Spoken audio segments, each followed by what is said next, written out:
एक रात दो निकाह। सुंदस 3 भाइयों की इकलौती बहन थी। खूबसूरत, दिलकश, हसीन, घर भर की लाडली। अपनी मर्जी से रहती। उसको सजने संवरने का बड़ा शौक था। घंटों आईने के सामने बैठी रहती।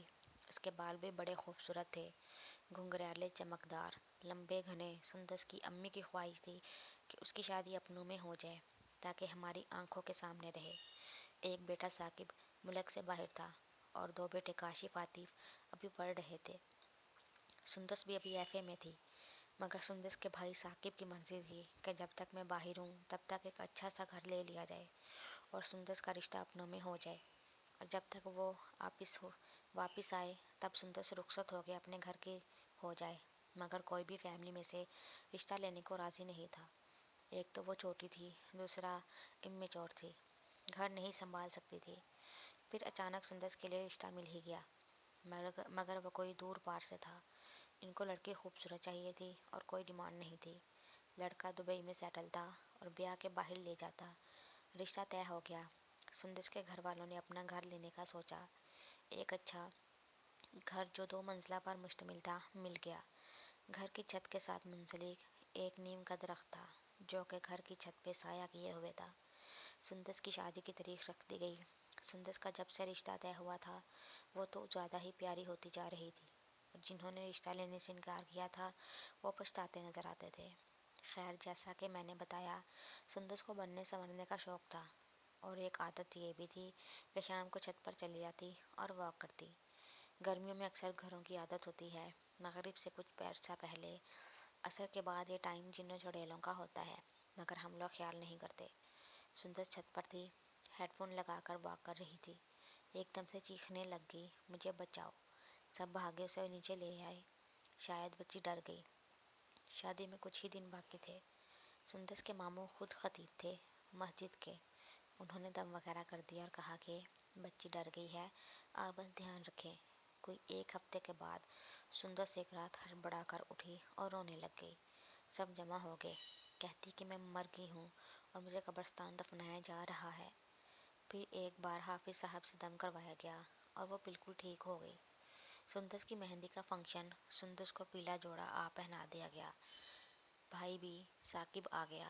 आखिर लाडली बहन की शादी थी और सुंदस को इतना रूप था कि नज़र न ठहरती थी। मेहंदी के फंक्शन में ही निकाह कर दिया गया। लड़का देख के लोग हैरान रह गए। इतना हैंडसम और इतने अमीर लोग, ऐसे किस्मत खुली बच्ची की। मगर आगे क्या होने वाला था? मेहंदी का फंक्शन अच्छे से हो गया, मगर ऐसा लगने लगा कि जैसे सुंदस थक गई है, और बहुत वीरान सी आंखों पर किसी ने भी गौर नहीं किया कि शायद शादी के फंक्शन से थक गई।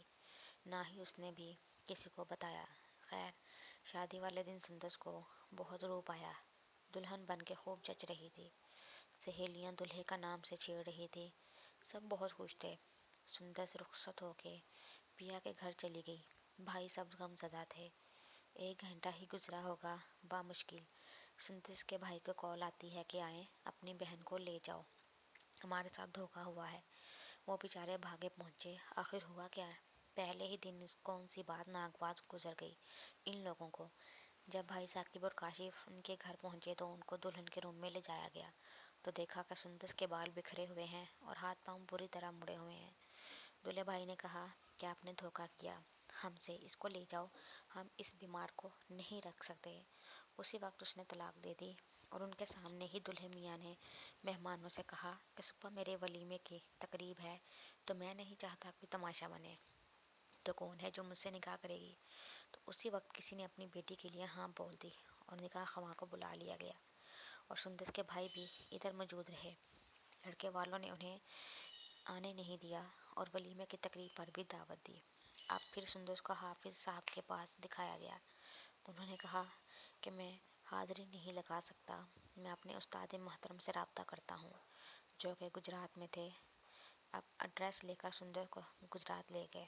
उनके उस्ताद ने बताया कि बच्ची पर पूरा कुंबा जिन्नात का काबिज है। हुआ ये कि जो नया मकान उन्होंने लिया वहाँ नीम का दरख्त था, इस पर जिन्नात का कुंबा आबाद था। सुंदर तैयार होकर परफ्यूम तेज़ लगाकर चहलकदमी कर रही थी। वो सब के सब इसको चिमट गए। कोई 2 माह तक इलाज चलता रहा। اس طرح سندس اتنی کمزور سوکھ کے کانٹا ہو گئی. کسی جن کو بال پسند آئے، کسی کو صورت، کوئی پرفیوم کی خوشبو سے چمٹ گیا. وہ کہتے ایک اتارتے دوسرا چمٹ جاتا. اس لیے سندس کو لگاتار 2 ماہ ادھر رہنا پڑا. بھائی اتنی دیر پارک میں ہی رہا. اب سندس بالکل ٹھیک اور خوبصورت، صحت مند ہے اور پیاری بھی ہو گئی ہے. اور حیران کن بات یہ ہے کہ جو گھر انہوں نے چھوڑا، اسی گھر میں جو لوگ آئے، ان کے بیٹے کے ساتھ سندس کی شادی ہوئی. وہ ایک بار پھر اسی گھر میں آ گئی جہاں اس کا بچپن تھا. اس کا شوہر بہت اچھا ہے، ایک بیٹا بھی ہے اس کا. سندس کے میکے والوں نے گھر بیچ دیا ہے، کہیں اور شفٹ ہو گئے. وہ ڈر گئے تھے کسی اور کو مسئلہ نہ ہو، کیونکہ مولوی صاحب گجرات نہیں آ سکتے تھے. وہ بہت بوڑھے اور کمزور تھے.